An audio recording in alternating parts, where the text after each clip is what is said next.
नमस्कार। जैसा कि आप देख रहे हैं, मैं अनुराग तिवारी करेक्ट इंडिया न्यूज से। आप देख रहे हैं करेक्ट इंडिया न्यूज। आज हम उत्तर प्रदेश के अम्बेडकर नगर जिले में मौजूद हैं और यहाँ पे निकाय चुनाव की धुंध पूरी तरीके से बढ़ चुकी है। जैसा कि आप सब देख रहे हैं कि हर पार्टी के पदाधिकारीगण है और नेतागण हैं। तो यहाँ पे मैं इन सबसे आज जानूंगा कि अम्बेडकर नगर में निकाय चुनाव को लेकर क्या रणनीति है, क्या चर्चाएं चल रही है, और मैं इस पे जो है आप सबसे जनता की राय पे बात करूंगा। आपको डायरेक्ट जो है जनता के पास चलते हैं, पदाधिकारी के पास चलते हैं। तो सबसे पहले मैं आजाद समाज पार्टी के नेतागण है जो जो है उस पे क्या नाम नगर पालिका चेयरमैन के प्रत्याशी हैं। मैं इनसे डायरेक्ट बरकत अली जी से आपको रूबरू करवाता हूँ। मैं इनसे डायरेक्ट सबसे पहले इनसे बात करूंगा। आप पहले अपने बारे में बताइए। बरकत अली हमारा नाम है। अकबरपुर नगर पालिका से भी आर्मी आजाद समाज पार्टी से मैं उम्मीदवार हूँ। हमारा एक घोषणा पत्र हमने बनाया है, किसी पार्टी के नेताओं ने नहीं बनाया है, कि अकबरपुर नगर पालिका में खाली पड़ी जमीन पर दुकान बनाकर रोजगार के लिए दिया जाएगा। इसी तरह से तमाम हमारा उसमें घोषणा पत्र हम बनाया है। आपकी क्या रणनीति है? विकास में सब सारे लोग विकास की बात करते हैं, लेकिन विकास नेता अपना करते हैं। लगेगा कि विकास चाहिए तो हमको वोट करेंगे, नहीं तो भाई जो पहले सुने जा रहे हैं वही लोग सुने जाएंगे, वो अपना विकास करते रहेंगे। आप अपने बारे में बताइए। मैं सुरेंद्र कुमार साहू, वार्ड नंबर 22 से भारतीय समाज पार्टी से प्रत्याशी हूँ। हमारे चेयरमैन पद के प्रत्याशी हैं मंत्राम राजभर जी। जैसा कि आप पिछले 5 सालों में नगर पालिका में देख रहे हैं, नगर पालिका का मेन मुद्दा होता है लाइट, बिजली, सफाई, कूड़ा करकट। अभी जैसा थोड़ी देर पहले आप देख रहे थे, मेन मुद्दे से लोगों को भटका दिया जाता है या तो बोलने नहीं दिया जाता है। ये सबसे बड़ी समस्या है इस सरकार में। हमारे चेयरमैन जो है बहुत ही गरीब। आपका एजेंडा क्या है? आपकी रणनीति क्या है? आप चेयरमैन पद के मतलब कार्यकर्ता है कि आप? मैं प्रत्याशी भी हूँ, वार्ड नंबर 22 से मैं प्रत्याशी भी हूँ, किफड़ा नगर से भारतीय समाज पार्टी। तो चेयरमैन पद पे कौन है आपके? मंत्राम राजभर जी, वो भी गोहना के ही। क्या है एजेंडा? क्या है एजेंडा? वही विकास का है। नाली नाली हर मोहल्ले में बनेगी। तो विकास के नाम पे तो जितने प्रत्याशी होते हैं सभी विकास नाम लेकिन 5 साल बीत जाता, होता कुछ नहीं। हमारी सरकार नहीं थी ना भाई, नगर पालिका में हमारे चेयरमैन तो थे नहीं कि हमारी उसके प्रति जवाबदेही है। जवाबदेही तो उनकी है ना जो जिनके थे। तो आपके प्रत्याशी क्या एजेंडा है, क्या करते हैं वो? जो बन जाते हैं चेयरमैन, क्या करेंगे? लाइट, बिजली, पानी, सफाई, जिस मामले में लगभग 75% काम नहीं हुआ है। लेकिन कहीं कहीं मतलब अगर आप देखिए वार्ड में निकलिए, जनता के बीच निकलिए, तो सुहेल देव समाज पार्टी की मतलब बात करने वाला कोई नहीं है, मतलब चर्चा कोई नहीं है। तो आप ऐसे में आप कैसे जो है अपनी पार्टी जिताना चाहते हैं? चर्चा किसी की होती नहीं है, उसको बनाई जाती है। 3000 वोट वाले चेयरमैन बन रहे हैं, 5000 वाले चेयरमैन बन रहे हैं, 8000 वाले चेयरमैन बन रहे हैं। हमारे समाज की आबादी 28,000 है। अच्छा, तो ठीक, आप ये बताइए आपके पार्टी के जो नेता हैं, यहाँ पे जितने पार्टियां लड़ रही हैं, कोई 5 साल से लगा हुआ समाज में, समाज को बनाने में या उनके घर आने जाने में या कोई काम में। तो आपके पार्टी का जो नेता है वो 5 साल से कहाँ पे थे? वो अपने समाज में लगे हुए हैं। सबसे पहले अपना घर सुधारा जाता है। समाज में कोई चर्चा नहीं, मैं कहता हूँ जो चर्चा नहीं होती, चर्चा बनाया जाता है। ठीक, आज मैं आया हूँ ना उनके प्रतिनिधि के तौर पे। तो भाई जिस समय देखिए पूंजीवाद का युग चल रहा है, तो उस पूंजीवाद में हम लोग बहुत पीछे हैं। आज नहीं कल नहीं परसों चर्चाएं बनेंगी और चर्चाएं होनी चालू भी हो गई हैं। आप अपने बारे में बताएं। मैं किसान कांग्रेस से हूँ। कांग्रेस पार्टी के हमारे प्रत्याशी हैं ललित मोहन श्रीवास्तव जी, जो स्वच्छ छवि के हैं और इनको पुरस्कार भी मिला हुआ है। 2 बार पुरस्कार मिला है, राज्यपाल का, राष्ट्रपति का, विकास कराने के लिए। और सबसे लोकप्रिय प्रत्याशी हैं। जहां तक मैं बीजेपी के संबंध में बताना चाहता हूं कि बीजेपी विकास नहीं करती है, भ्रष्टाचार में पूरी तरह से डूबी हुई है। जो युवाओं का मुद्दा है, बेरोजगारी का मुद्दा है, किसानों का मुद्दा है, उस मुद्दों से ध्यान को हटाने का एक मेन प्रयास इन्होंने चला रखा है। कहीं न कहीं दंगा होना चाहिए, कहीं धार्मिक भावनाएं भड़कनी चाहिए। इनका एक मेन एजेंडा है। जो रोजगार का मुद्दा है, विकास का मुद्दा, इस मुद्दे को दबा दिया जाए, कोई भी व्यक्ति मुद्दा ना इस मुद्दे को उठा ना सके। इनका एक ही कार्यक्रम, अभी कोई भी कार्यक्रम होगा धार्मिक भावना भड़काने लगेंगे, कहेंगे जय श्री राम जय श्री राम। मैं कहता हूँ कि जो है ईश्वर अल्लाह तेरो नाम, सबको सम्मत दे भगवान। और सबसे ज्यादा सम्मत अगर देने की जरूरत है, बीजेपी वालों को देने की जरूरत हो, सद्भावना के रास्ते पे चलना सीख ले, अन्यथा परिणाम जनता उनको अच्छा देगी। आपका नाम बता, क्या है? सैयद एतबार हुसैन मेरा नाम है। किस पार्टी से? मैं कांग्रेस पार्टी का जिला उपाध्यक्ष हूँ। मेरा कहना यह है कि सारे लोग विकास की बात करके आज जनता के बीच में हैं। और यही वादा करके हमारे पूर्व चेयरमैन महोदया जो थी और उनके पति महोदय ने बहुत लंबा लंबा विकास का वादा किया था, लेकिन विकास शहर का तो नहीं हुआ, उनका विकास हो गया। तीसरे दिन चुनाव जीतने के चौथे दिन फॉर्च्यूनर उनके दरवाजे पर खड़ी हो गई। पहले साल में 6 करोड़ रुपए का सिर्फ उन्होंने नगर पालिका में चूना खरीद लिया। उसके विरोध में नगर पालिका के 24 सभासद उनके विरोध में खड़े हो गए। उसके बाद जब उनको लगा कि एजेंडा क्या है, एजेंडा क्या है पार्टी का? मतलब विकास का है।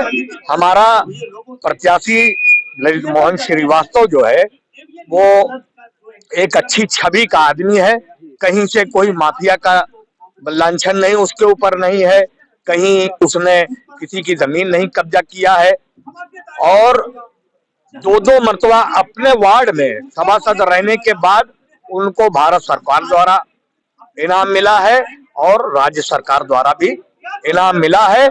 इसी मुद्दे पर, इसी उम्मीद के साथ कि जिस नाते हमको हमारे प्रत्याशी को वार्ड में पुरस्कार मिला है, ऐसे ही हम नगर पालिका का विकास करवा करके फिर से पुरस्कार लेंगे। आप देख रहे हैं कांग्रेस पार्टी के हमारे साथ वरिष्ठ नेता हैं डॉक्टर विजय शंकर तिवारी, जो कि जिला के मीडिया प्रभारी भी हैं। हम डायरेक्ट इनसे आप सबसे बात करवाते हैं, इनका क्या कहना है पार्टी का, क्या एजेंडा है पार्टी की, डायरेक्ट उनसे रूबरू होते हैं। तो डॉक्टर साहब क्या एजेंडा है पार्टी? देखिए, एजेंडा तो विकास का ही है, एजेंडा विकास का ही है। और दूसरी बात पार्टी कौन सी है, तीसरी बात प्रत्याशी कौन है। पहली बात, विकास कांग्रेस से ज्यादा किसी ने नहीं किया। अभी कुछ लोग हमारे भाई यहाँ बैठे जो दूसरे दलों कह रहे थे कि हमने ये सड़कें बना दी, हमने वो सड़कें बना दी, तो मैं चैलेंज देता हूँ, मैं चुनौती देता हूँ कि मेडिकल कॉलेज वाले बताएं को मेडिकल कॉलेज कहाँ से लेके आए। यूपीए की सरकार थी, मान्यता और पैसा वहां से आई। जिला इन्होंने बनाया, पैसा केंद्र सरकार ने दिया। सरकार किसकी थी? कांग्रेस की थी। जिले किसने खत्म किए? समाजवादियों ने खत्म किए। जिले किसने खत्म किए? समाजवादियों ने। जिला बनाने के लिए, सृजन करने के लिए पैसा कहां से आया? कांग्रेस की यूपीए सरकार ने दिया। दूसरी चीज, भाजपा जो राष्ट्रवाद के नाम पे आई थी, जब पुलवामा हुआ तो प्रधानमंत्री जिम कॉरिडोर पर फोटो खिंचवा रहे थे, ठीक। इन्होंने कहा हमने सर्जिकल स्ट्राइक कर दिया। सेना पे कोई सवाल हम नहीं उठाते, सेना का हम सम्मान करते हैं, लेकिन जिस सेना के बल पे नरेंद्र मोदी जी कहे कि हम राष्ट्रवाद के पोषक हैं, वही सेना के 20 जवान गलवान में मार दिए जाते हैं और ये कहते हैं हमारी सीमा में कोई घुसा ही नहीं। जबकि आज 17 राउंड की वार्ता हो गई इस चीज से कि अब पीछे हट जाएंगे। अरे भाई, जब घुसा ही नहीं तो पीछे कहां से हट जाएंगे? अभी हमने तो देखा जिस देश का प्रधानमंत्री झूठ बोल रहा हो, जिस देश पे शासन करने वाली पार्टी झूठ बोल रही है, वो विकास का कोई काम नहीं करती। विकास के पीछे अपना हिस्सा आती है, कहीं 40%, कहीं 60% कमीशन खाती है, वो भारतीय जनता पार्टी है। भाजपा के कुछ पदाधिकारी गण थे यहाँ पे, मैंने देखा, तो उनका कहना था कि भारत सरकार ने कोरोना के टाइम काल में जो है वैक्सीन का भैया वैक्सीन लाके पैदा किए, वो वैक्सीन वाली सारी फैक्ट्रियां तो कांग्रेस ने लगाई थी। जिन फैक्ट्रियों में आप वैक्सीन बना रहे हो वो तो कांग्रेस ने लगाई थी। और आपने इतनी वसूली किया फैक्ट्रियों से कि एक फैक्ट्री वाला जो भारत वैक्सीन बनाया, पार्टी छोड़ भाग गया, को वैक्सीन वाला देश ही छोड़ भाग गया डर के मारे। यानी भाजपा वाले उससे इतना कमीशन मांगे वैक्सीन में, वो देश छोड़ के ही भाग गया को वैक्सीन वाला। पूछे जरा बताएं भाजपा वाले कैसी वैक्सीन बना रहे थे? फैक्ट्री बनी कांग्रेस शासन में, वैक्सीन बनना हुई। अरे वैक्सीन आपके देश में कब से लग रही है? बच्चा पैदा होता है तभी से वैक्सीन लगना शुरू हो जाती है और हमारे देश में बनती है। उन्हीं फैक्ट्रियों में कोरोना की वैक्सीन बनी और उन्हीं फैक्ट्रियों से जब इस मोदी सरकार के नेताओं ने वसूली शुरू की तो वो फैक्ट्री का मालिक ही डर के हमारे देश छोड़ के भाग गया। यह है भाजपाइयों का विकास। आप ऐसा क्या नाम है? मेरा नाम राम बच्चन वर्मा है और हम किसी पार्टी के हम निर्दल हैं। हमारा नाम राम बच्चन है और हम रिटायर्ड साइंटिस्ट हैं। भाभा परमाणु अनुसंधान में भारत की पहली परमाणु पनडुब्बी बनाने का और चलाने का सबसे वरिष्ठ वैज्ञानिक मैं ही हूँ भारत का। आप किस पद पे लड़ रहे हैं? और मैं चेयरमैन के लिए लड़ रहा हूँ। पालिका चेयरमैन जी। आपको क्या, कौन सा सिंबल मिला? मुझे मिला है चक्कू पहिया। क्या एजेंडा आपका? मेरा एजेंडा यह है कि जो संविधान की मूल भावना है, जिसको हमारे सारे नेता नहीं पूरा कर रहे हैं, देशद्रोह का मैं उनके ऊपर आरोप लगाता हूँ। इन्होंने हमारे देश को डुबा दिया। शिक्षा, स्वास्थ्य और रोजगार न्याय और भागीदारी को पूरा बर्बाद कर दिए हैं। इसके अलावा हमको केवल फ्री का मुद्दा का लेकर के और तेरही पर फ्री चीजों बांट करके राशन बढ़ाकर हमको, हमारे समाज को निकम्मा और अपंग बना दिए हैं। ये व्यवस्था नहीं चलेगी। मैंने 25 वार्डों में कम से कम 2 साल से घूम घूम करके जनता से पूछ रहा हूँ, समझ रहा हूँ। जनता ये भ्रष्टाचार से इतना परेशान है, इतना कमीशन खोरी से सारे कार्य जितने नगर पालिका में कार्य हुए हैं, जितनी सड़कें हैं, इतनी बदहाल हैं कि उसमें कितनी कमीशन खोरी का एग्जाम्पल आप खुद जा करके नजर कर सकते हैं। हम उसको रिपोर्टिंग करके, मैंने बल्कि व्हाट्सएप बना करके चेयरमैन को भेजा भी है, कोई रिप्लाई नहीं देते हैं। आपके हिसाब से जो पिछले सरकार में थे, वर्तमान में सत्ता गुप्ता जो भयंकर करप्शन हुआ है। जो भी कार्य हुए हैं उसमें इतना लुटाई हुई है कि आप बता दीजिए, जो पैसा आता है अगर वो काम सही हो तो 10 साल तक उसमें बिगड़ खराबी ना हो, लेकिन हमारी नागरिक, हमारी जनता उसी सड़क पर चलकर जिंदगी भर 10-10 साल परेशान जिंदगी घूमना पड़ता है, चलना पड़ता है, सफर करना पड़ता है। ये केवल 10 दिन सड़कें चलती हैं और 10 दिन बाद उस हमारी गंदी सड़क पर चलना पड़ता है। आप जाके देख लीजिए, किसी मोहल्ले, किसी वार्ड देखिए, सारी सड़कें इतना बुरा हाल है। अभी आज बनेगी, कल खराब हो रही है। हमारे मिर्जापुर वार्ड में मैंने देखा कि बना रहे, हम कहे भैया ये रोड बना रहे हो, वो आज बना गया, सुबह शाम को देखा मैंने उखड़ गई। जिस तरह पैसा बर्बाद हो रहा है साथियों, हमारा मेन मुद्दा है हमारे समाज के लिए शिक्षा बनाना, शिक्षा देना। ये हमारे नगर पालिका का कर्तव्य में आता है।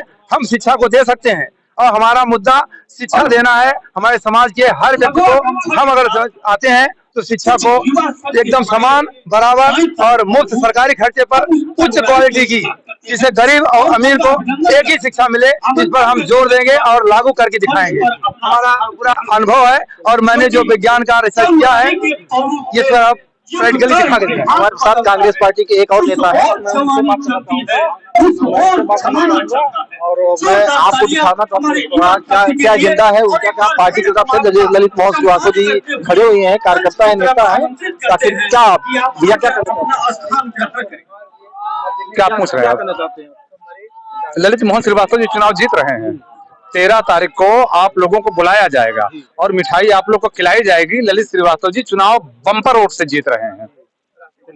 इसी के साथ आप लोग देख रहे हैं कि धुंधुवित पूरी तरीके से नगर पालिका निकाय चुनाव की बच चुकी है।